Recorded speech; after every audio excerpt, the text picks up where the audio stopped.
नमस्कार। आज हम हरियाणा जी के आज से शुरू करेंगे। हरियाणा जी के भी चलाएंगे, कई टॉपिक साथ साथ में चलाएंगे। अब वीडियो हम बढ़ाते चलेंगे, कई वीडियो हर रोज आपको देंगे। हरियाणा का गठन, सबसे पहली बात हरियाणा का उदय की बात हम करेंगे। हरियाणा का उदय किसे कहते हैं? उदय का मतलब होता है कि जिस प्रकार से कोई चीज दिखाई देना, जिस प्रकार से सूर्य उदय होता है, यानी सूर्य 24 घंटे निकला हुआ होता है, लेकिन आधी पृथ्वी पर जब दिन होता है, आधी पृथ्वी पर जो व्यक्ति रहते हैं उनको उस दिन दिखता है, अगले दिन दूसरों को दिखता है। यानी उदय हरियाणा पहले भी था, हरियाणा का अक्षेत्र पहले भी था, लेकिन उदय का मतलब जब हरियाणा का उदय हो गया, हरियाणा को अलग से प्रॉपर राज्य का दर्जा मिल गया, उस तरीके से हरियाणा का उदय हो गया। आज हम बात करेंगे कि हरियाणा किस प्रकार से राज्य बना, किस प्रकार से हरियाणा का राज्य बनने में सहयोग। देखिए, हरियाणा राज्य का गठन, सबसे पहला क्वेश्चन आपने याद रखना है, 1947 में भारत आजाद हुआ। 1947 से पहले हरियाणा किसका हिस्सा था? सबसे पहली बात आपने याद रखनी है, तो आप आंसर देंगे पंजाब का, यानी हरियाणा पंजाब का हिस्सा था। सेकंड बात आपने याद रखनी है कि जी पंजाब का हिस्सा हरियाणा कब बना, तो आपने बताना है 1858 ईस्वी में, यानी हरियाणा को पंजाब का हिस्सा बनाया गया। अगली बात, 1858 से पहले हरियाणा का क्षेत्र कहां था? यानी कई जगह बटा हुआ था, पंजाब में, उत्तर प्रदेश में, दिल्ली में, इस प्रकार से। अगली हम बात करते हैं, हरियाणा बनने की प्रक्रिया 1947 से ही चल पड़ी थी, यानी 1949 भीमसेन सच्चर पंजाब के सीएम थे, पंजाब के मुख्यमंत्री बने भीमसेन सच्चर। इस भीमसेन सच्चर ने 1 अक्टूबर 1949 को एक सच्चर फार्मूला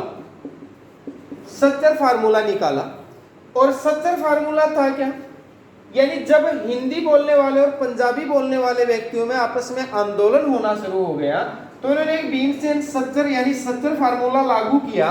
और सच्चर फार्मूले में क्या कर दिया गया, जैसे ये पूरा पंजाब है, इस पंजाब में ये कहा गया कि कुछ क्षेत्र हिंदी बोलने वाले, इस क्षेत्र को हिंदी क्षेत्र कहा जाएगा, इसको पंजाबी क्षेत्र कहा जाएगा, लेकिन पंजाब की जो गवर्नमेंट होगी वो एक ही होगी। लेकिन हिंदी बोलने वाले व्यक्तियों ने इस बात को एक्सेप्ट नहीं किया, जिससे सच्चर फार्मूला असफल हो गया। यानी पहले भारत में कोई भी राज्य नहीं था। जिस प्रकार से हर जगह आंदोलन हो रहे थे, तेलुगु भाषा के व्यक्तियों ने, इसको मैं साफ कर देता हूं, देखिए आगे, तेलुगु भाषा के व्यक्तियों ने, यानी मद्रास जो आज जगह है, आज उसका नाम चेन्नई है, तमिलनाडु की राजधानी है। मद्रास के व्यक्तियों ने, वो तेलुगु भाषा के व्यक्ति थे, उन्होंने आंदोलन किया 1952 ईस्वी में। आंदोलन क्या था? तेलुगु भाषा के व्यक्तियों ने कहा कि हमें अलग से एक राज्य चाहिए। और इस तेलुगु भाषा के आंदोलन में पोटी श्री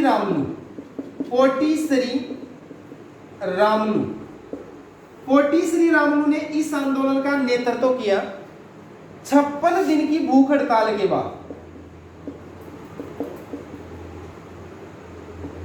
56 दिन की भूख हड़ताल के बाद पोटी श्री रामुलु की मृत्यु होगी, यानी 15 दिसंबर 1952 को इसकी मृत्यु होगी। और उस समय हमारे भारत के जो प्रधानमंत्री थे वो पंडित जवाहरलाल नेहरू थे। 1 अक्टूबर 1953 को उन्होंने आंध्र प्रदेश को भारत का पहला स्टेट घोषित कर दिया गया। यहाँ क्वेश्चन एक ये बन गया है कि भारत में राज्यों का गठन किस आधार पर किया गया, तो आप आंसर देंगे भाषा के आधार पर राज्यों का गठन किया गया। उसके बाद देखिए, जब यह आंध्र प्रदेश राज्य बना दिया गया तो बहुत सारे व्यक्तियों ने आंदोलन शुरू कर दिए गए कि भी हमें भी अलग से राज्य चाहिए। अलग से राज्य लेने की आवश्यकता क्यों? उससे क्या फायदा होगा कि हमारी एक गवर्नमेंट होगी, हमारी सुविधाएं ज्यादा बढ़ जाएंगी। उसके बावजूद 1953 में 29 दिसंबर, आपने याद रखना है, 29 दिसंबर 1953 में राज्य पुनर्गठन आयोग बनाया गया।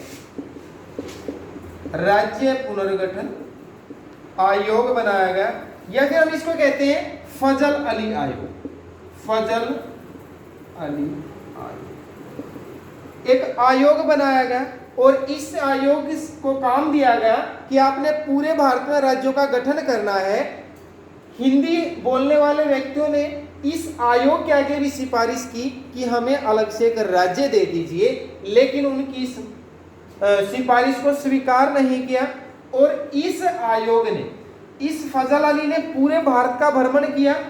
1956 ईस्वी में इस फजल अली आयोग ने अपनी रिपोर्ट प्रस्तुत कर दी और उस रिपोर्ट में इसने क्या मेंशन कर दिया, भारत में 14 राज्य बना दिए गए और 6 केंद्र शासित प्रदेश बनाए। 6 केंद्र शासित प्रदेश बनाए, केंद्र शासित प्रदेश बना दिए गए। अब भी हरियाणा नहीं बना। उसके बाद क्या हुआ, आगे देखिए। हरियाणा बनने की प्रक्रिया चली हुई है, लोग विद्रोह कर रहे हैं, जैसे अक्षेत्रीय फार्मूला। उसके बाद हरियाणा में अक्षेत्रीय फार्मूला आया, यानी 24 जुलाई 1956 को अक्षेत्रीय फार्मूला लागू किया गया। अब अक्षेत्रीय फार्मूला क्या था, आप लिख लीजिए। अक्षेत्रीय फार्मूला था, पूरे पंजाब को 2 टुकड़ों में बांट दिया गया, एक को हिंदी क्षेत्र, एक को पंजाबी क्षेत्र। ये मेंशन कर दिया गया कि हिंदी क्षेत्र में हिंदी को प्रथम लैंग्वेज के रूप में पढ़ा जाएगा, पंजाबी क्षेत्र में पंजाबी को प्रथम लैंग्वेज के रूप में पढ़ा जाएगा। इस प्रकार से क्षेत्रीय फार्मूला लागू कर दिया गया। 1957 में प्रताप सिंह कैरो पंजाब के सीएम थे, प्रताप सिंह कैरो। 1957 में इन्होंने क्या किया, पूरे पंजाब में पंजाबी भाषा को अनिवार्य कर दी और अनिवार्य करने से क्षेत्रीय फार्मूला क्या हो गया, असफल हो गया, रद्द हो गया।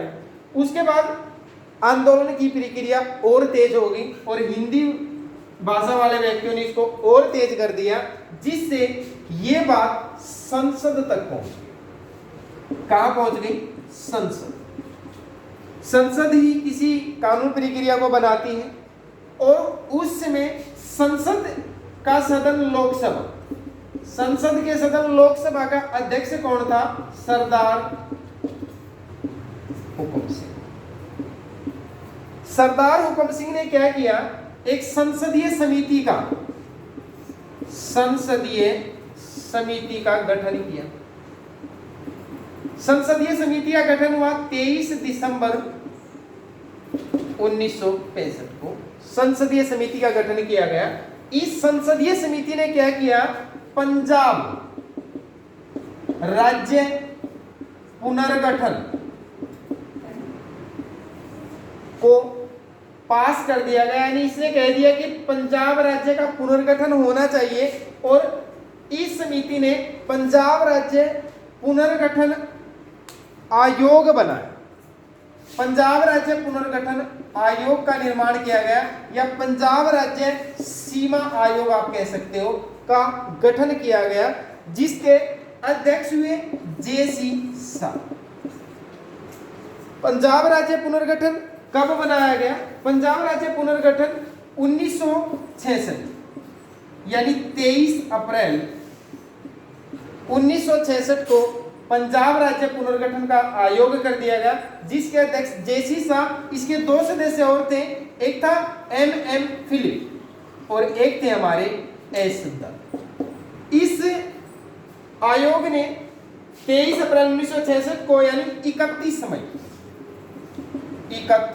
1966 को इस आयोग ने अपनी रिपोर्ट प्रस्तुत की और उस रिपोर्ट में कह दिया गया कि इतना क्षेत्र हरियाणा होगा और इतना क्षेत्र पंजाब होगा। अगली बात देखिए, अब यहां तक प्रक्रिया आ गई है। उसके बाद पंजाब पुनर्गठन एक्ट पारित हो गया। क्या हुआ, पंजाब पुनर्गठन एक्ट। एक्ट यानी एक कानून बना दिया गया। कब हुआ? 18 सितंबर 1966 को पंजाब राज्य पुनर्गठन एक्ट पारित कर दिया गया, और जिसके आधार पर 1 नवंबर 1966 को हरियाणा का क्या हो गया? उदय हो गया, गठन हो गया। 1 नवंबर 1966 को हरियाणा बनके तैयार हो गया। जब 1 नवंबर 1966 को हरियाणा बना, पंजाब का 35% एरिया हरियाणा का क्षेत्रफल हुआ। 1 नवंबर 1966 को हरियाणा जब बना, उस हरियाणा में 7 जिले मेंशन किए। अब हरियाणा में टोटल 22 जिले हैं, लेकिन जब 1 नवंबर 1966 को हरियाणा बना था, उसमें ओनली 7 ही जिले थे। और वो 7 जिले कैसे आपने याद रखना है? घर जेके। अब आप घर में रह रहे हो, लॉकडाउन चला हुआ है, वायरस चला हुआ है, आपने घर में ही रहना है। घर आप सबने याद रखना है। जेके याद रखने है। क्यों याद रहेगा? क्योंकि 370 आर्टिकल को हटा दिया गया, जिसके कारण अब हम जम्मू कश्मीर में भी जमीन ले सकते हैं, और मे का मतलब यानी जम्मू कश्मीर में हम घर बना सकते हैं। ये खुशखबरी है आपके लिए। अब देखिए, इससे 7 जिले बनेंगे। जी से बनेगा हमारा गुरुग्राम, एस से बन जाएगा हमारा हिसार जिला, ए से बन जाएगा अंबाला, आर से बन जाएगा रोहतक, जे से बन जाएगा हमारा जींद, के से बनेगा हमारा करनाल, और एम से बनेगा हमारा महेंद्र।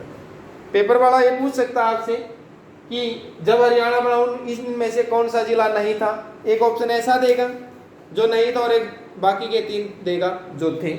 उसके बाद ऐसे पूछ सकता है कौन सा था, 3 अलग जिलों के नाम देगा, एक इनमें 7 में से देगा।